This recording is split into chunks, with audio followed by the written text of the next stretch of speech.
മാന്യപ്രേക്ഷകർക്ക് നമസ്കാരം. ഈ രഞ്ജിനി ഹരിദാസ് കേരള PSUമായി ബന്ധപ്പെട്ട സമരത്തിൽ എന്തുകൊണ്ടാണ് ഇറങ്ങാത്തത് എന്നൊക്കെ വിശദീകരിച്ച് രംഗത്തെത്തിയിട്ടുണ്ട്. ഇവര് നരേന്ദ്രമോദി സർക്കാരിനെതിരെ എന്തെങ്കിലും കൊട്ടേഷൻ എടുത്തിട്ടാണോ ഇതിനിങ്ങനെ തുനിഞ്ഞിറങ്ങിയത് എന്നുള്ളതൊക്കെ വിവേകമുള്ള മലയാളികൾ ചിന്തിക്കേണ്ടിയിരിക്കുന്നു. നിങ്ങൾ ഒന്ന് കേട്ടു നോക്കൂ. എല്ലാ വർഷവും കുറെ ആൾക്കാരാണ് ഈ PSC പരീക്ഷ എഴുതുന്നത്. ഒരു ജോലി കിട്ടും, ഒരു ഗവൺമെന്റ് ജോലി കിട്ടും. എല്ലാ ആളുകളെ ഒരു ഗവൺമെന്റ് ജോലി കിട്ടുമെന്ന് കരുതിയിട്ട് കുറെ ആൾക്കാരാണെന്ന്. നീറ്റ് എക്സാം എല്ലാ വർഷത്തിലും നടക്കുന്നതല്ലേ? നീറ്റ് എക്സാം എല്ലാ വർഷത്തിലും നടക്കുന്നതല്ലേ അല്ലെ? ഇവരുടെ ന്യായീകരണത്തിന് തിരിച്ചു ചോദിച്ചു എന്നേ ഉള്ളൂ. നിങ്ങൾ കേട്ടു. ഇത്രയും എഴുതിയ പരീക്ഷയിൽ ഇത്രയും റാങ്ക് ഹോൾഡേഴ്സ്, നമ്പർ 1 റാങ്ക് ആയുള്ള ആൾക്കാർ പോലും കുറെ ജില്ലകളിൽ ജോലി ഇല്ലാന്ന്. പിന്നെ എന്തിനാണ് അവർ ഇത്രയും ബുദ്ധിമുട്ടി പഠിച്ച്? ജോലിയില്ല. ജോലി ഇവിടെ ഉണ്ടാക്കേണ്ടത് ആരുടെ ഉത്തരവാദിത്ത? കേരള സർക്കാരിന്റെ ഉത്തരവാദിത്തല്ലേ?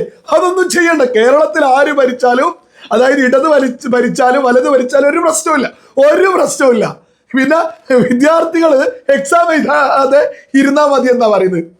പരീക്ഷ എഴുതുന്നത് അതൊരു പ്രശ്നം. ഈ വർഷം ഡിസംബറിൽ ഇവർ അടുത്ത PSC എക്സാമിനേഷന്റെ കോൾ ഔട്ട് എന്നൊക്കെ പറയില്ലേ, ആ സംഭവം അനൗൺസ് ചെയ്തിട്ടുണ്ട്. അവർ ആ കോൾ ഔട്ട് ചെയ്താൽ, ആ പരീക്ഷയും നടത്തിയാൽ ഈ വെയിറ്റിംഗ് ലിസ്റ്റിൽ കിടക്കുന്ന സ്റ്റുഡൻസിന്റെ നമ്പർ ഇനിയും കൂടത്തേ ഉള്ളൂ. ഈ ഒരു പ്രശ്നം കേരളത്തിൽ മാത്രം നടക്കുന്ന പ്രശ്നമല്ല, ഇന്ത്യയിൽ തന്നെ യുവജനതയ്ക്ക് ജോലികൾ കിട്ടാത്തൊരു സിറ്റുവേഷൻ ആണ്.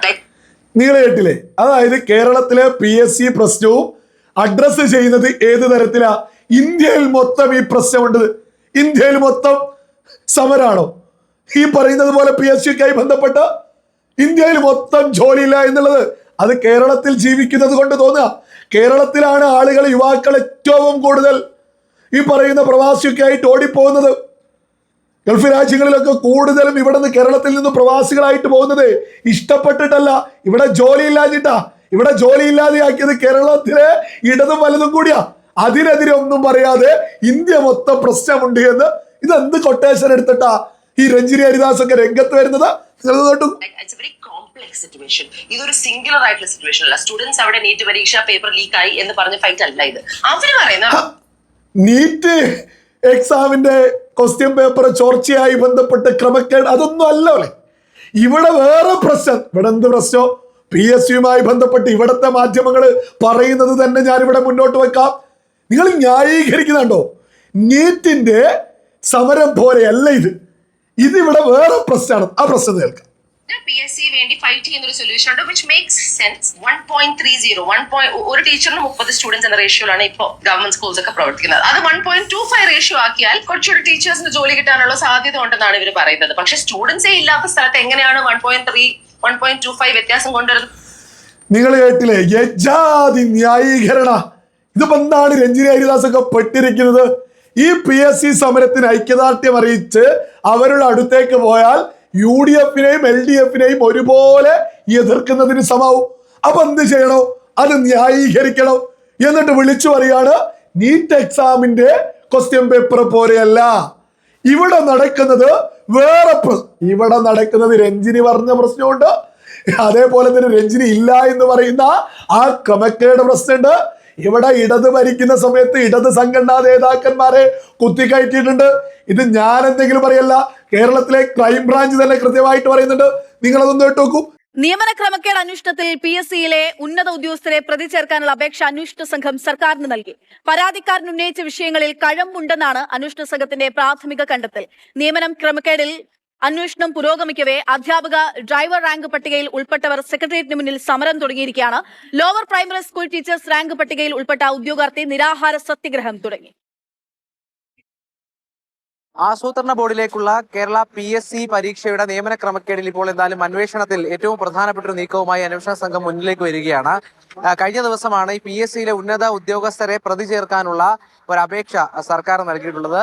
ആ അപേക്ഷ സർക്കാരിന്റെ അഭിപ്രായമാകും ഏറ്റവും നിർണായകമാവുക. ഇതിൽ ഈ സർക്കാർ എന്താ അഭിപ്രായം പറയുന്നോ അതിന് പ്രകാരമാകും ഈ ഉദ്യോഗസ്ഥരെ പ്രതി ചേർത്തുകൊണ്ട് കേസ് രജിസ്റ്റർ ചെയ്യുക. നിലവിൽ എന്തായാലും ഈ അന്വേഷണത്തിൽ പരാതിക്കാരൻ ഉന്നയിച്ചതുപോലെ 54 മാർക്കിന്റെ ഉത്തരങ്ങൾ അത് മൂല്യനിർണ്ണയം നടത്തിയിട്ടില്ല. അത് 1ാം റാങ്ക് കിട്ടിയ ആളെ സഹായിക്കാൻ വേണ്ടിയാണ് എന്ന് പറയുന്ന ആ പരാതിയിൽ ആരോപണത്തിൽ കഴമ്പുണ്ടെന്ന് തുടങ്ങിയ കണ്ടെത്തലാണ് നിലവിൽ എന്തായാലും പ്രത്യേക അന്വേഷണ സംഘം ഇതുമായി ബന്ധപ്പെട്ട് നടത്തിയിട്ടുള്ളത്. ക്രൈംബ്രാഞ്ചിന്റെ പ്രത്യേക അന്വേഷണ സംഘമാണ് ഈ കേസ് അന്വേഷിക്കുന്നത്. നിങ്ങൾ കേട്ടില്ലേ? ക്രൈംബ്രാഞ്ചിന്റെ പ്രത്യേക അന്വേഷണ സംഘം, അല്ലാതെ കേന്ദ്രത്തിന്റെ എന്തെങ്കിലും ഇൻവെസ്റ്റിഗേഷൻ നടത്തുന്ന ആളുകളോ ഏതെങ്കിലും ഏജൻസിയാണോ എന്നും പറയാൻ ഇപ്പോ ആർക്കും പറ്റൂലല്ലോ. രഞ്ജിനി ഹരിദാസ് ഒക്കെ മനസ്സിലാക്കുക, ക്രൈംബ്രാഞ്ചാണ് കൃത്യമായിട്ട് കാര്യങ്ങൾ തുറന്നു പറയുന്നത്. ക്രമക്കേടുകൾ നടന്നിട്ടുണ്ട്, കേരള PSCയിലൊക്കെ ക്രമക്കേട് നടന്നിട്ടുണ്ട് എന്ന് ഇവിടെ ബോധമുള്ള സകല മലയാളികൾക്കറിയാം. രഞ്ജിനി ഹരിദാസിനും ഇടതിന്റെയും വലതിന്റെയും അടിമകൾക്ക് ഇതുവരെ മനസ്സിലാക്കാൻ സാധിച്ചിട്ടില്ല. അതായത് നീറ്റ് എക്സാമിന്റെ ചോദ്യപേപ്പറുമായി ബന്ധപ്പെട്ട എല്ലാ പ്രശ്നവും കേന്ദ്ര സർക്കാർ, അതേസമയത്ത് കേരള PSCയുമായി ബന്ധപ്പെട്ട് എല്ലാ പ്രശ്നവും സമരം ചെയ്യുന്ന ആളുകൾ. രഞ്ജിനി ഹരിദാസിനൊന്നും യാതൊരു ഉളുപ്പില്ലേ, ലളിതമായ ചോദ്യ. ഇനി ഇവരൊക്കെ സമരം ചെയ്തിട്ടുണ്ടല്ലോ കേന്ദ്ര സർക്കാരിനെതിരെ, ആത്മഹത്യ ചെയ്തോ എന്നൊക്കെയാ പറഞ്ഞത്. എന്റെ ലളിതമായ ചോദ്യ, കേരളത്തില് 10ാം ക്ലാസ് എക്സാമുമായി ബന്ധപ്പെട്ട് പരാജയപ്പെട്ടവരൊക്കെ ഇവിടെ ആത്മഹത്യ ചെയ്തിട്ടില്ലേ? മാർക്ക് കുറഞ്ഞ അത്തരം എന്തൊക്കെ വിഷയങ്ങൾ ഉണ്ടായിരുന്നു? അതൊക്കെ തന്നെ കേരളത്തിൽ ഏതെങ്കിലും സർക്കാരിന്റെ മേലോട്ട് ആരെങ്കിലും വെച്ചിട്ടുണ്ടോ? ഇല്ല.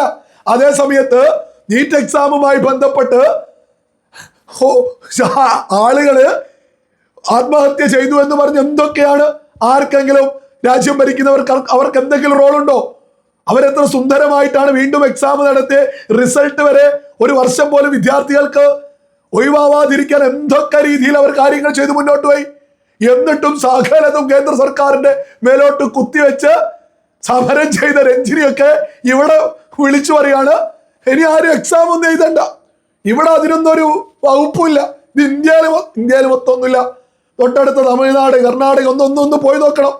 ഈ പറയുന്ന ഉത്തർപ്രദേശ്, ഗുജറാത്ത് ഇതൊക്കെ എടുത്തു നോക്കണം. അവിടെയൊക്കെ യുവാക്കൾ അവിടെ തന്നെ ജോലി ചെയ്യുന്നുണ്ട്. കേരളത്തിലാണ് ഈ ഗതികെട്ട അവസ്ഥയുള്ളത്. ഒരു PSC ആണ് ഇപ്പോ ആശ്രയിക്കാനുള്ളത്. ആ PSCനെ ഫുൾ തരികിട അങ്ങേറ്റം എന്നിട്ട് സമരം ചെയ്യുന്ന ആളുകളെ അവഹേളിക്കുക. സമരത്തിലുള്ള ആളുകൾ എന്താ പറയുന്നതെന്ന് കേട്ടോക്കൂ. നമ്മുടെ ഈ റേഷ്യോ കുറയ്ക്കുക എന്നുള്ള ഒരു ആവശ്യം കഴിഞ്ഞ ഗവൺമെന്റിന്റെ കാലത്ത് മുതൽ നമ്മൾ ഉയർത്തുന്ന ഒരു വിഷയമാണ്. അതിനകത്ത് അനുകൂല നിലപാട് അന്ന് പ്രതിപക്ഷമായിരിക്കെ എടുക്കുകയും നിലവിൽ ഭരണത്തിലെത്തുമ്പോൾ മറു നിലപാടെടുക്കുകയും ചെയ്യുന്നത് എന്ത് യുക്തിസഹമാണെന്ന് ഞങ്ങൾക്ക് മനസ്സിലാവുന്നില്ല. ഇനി മരണം വരെയുള്ള നിരാഹാര സത്യാഗ്രഹത്തിലേക്ക് കടക്കുകയാണ്. ഇതല്ലാതെ വേറെ മാർഗങ്ങളില്ല. ഈ സർക്കാരിന് മുന്നിൽ ഇനി ജീവൻ പൊലിഞ്ഞാൽ മാത്രമേ ജോലി കിട്ടൂ എന്നുണ്ടെങ്കിൽ അതിനും ഞങ്ങൾ തയ്യാറാണ്. നിങ്ങൾ കേട്ടില്ലേ? പഠിച്ചിട്ടെങ്കിലും എങ്ങനെയെങ്കിലും ജീവിതം ഒന്ന് കരക്ക് കയറ്റണമെന്ന് ആഗ്രഹിക്കുന്ന ആളുകളുടെ മുഖത്ത് നോക്കിയ രഞ്ജിനി ഹരിദാസ് ഒക്കെ കൊഞ്ഞനം കുത്തുന്നത്. ഇനി ആരും ഇതൊന്നും എഴുതണ്ട എന്ന് ഇവർ തന്നെ നിങ്ങൾ കണ്ടില്ലേ? സമരത്തിലാണിപ്പോ നമ്മുടെ തലസ്ഥാന നഗരിയില്. ജീവൻ പൊലിഞ്ഞാലും എങ്ങനെയെങ്കിലും ആ ജോലി കിട്ടണം, സർക്കാർ ഒന്ന് അങ്ങോട്ടേക്ക് തിരിഞ്ഞു നോക്കണം. ഇത്തരം ഈ കാര്യങ്ങളൊക്കെ ഉയർത്തിപ്പിടിച്ചിട്ട് സമരം ചെയ്യുന്നവരെ നോക്കിയിട്ട് രഞ്ജിനി ഹരിദാസ് ഒക്കെ കൊഞ്ഞനം കുത്തുക. അപ്പൊ രഞ്ജിനി ഹരിദാസ് ഒക്കെ ഡൽഹിക്ക് ഓടിയിട്ട് വേദന വിളിച്ചു പറഞ്ഞത് ഏതെങ്കിലും കൊട്ടേഷന്റെ ഭാഗമായിട്ടാണോ? ആരെങ്കിലും ഏർപ്പാടാക്കിയിട്ടാണോ? ലളിതമായ ചോദ്യ. ഈ ഡൽഹിയിൽ സമരം ചെയ്യുന്നവരോട് വേദന തോന്നിയ ആളുകൾക്ക് എന്തേ നമ്മുടെ കേരളത്തിന്റെ തലസ്ഥാന നഗരിയിൽ സമരം ചെയ്യുന്ന അവരുടെ ജീവൻ പോലും പൊലിയാൻ തയ്യാറായിട്ട് നിൽക്കുന്നവരോട് ഒരു കരുണയും തോന്നാത്തത്? അപ്പൊ ഡൽഹിക്ക് വണ്ടി ആദ്യമായിട്ട് അത്തരം ഒരു സമരത്തിലേക്ക് ഓടിയിട്ടുള്ള രഞ്ജിനി ഹരിദാസ് ഒക്കെ ആരെങ്കിലും പിന്നിൽ നിന്ന് പറഞ്ഞതിന്റെ അടിസ്ഥാനത്തിൽ പോയതാണോ? ലളിതമായ ചോദ്യ.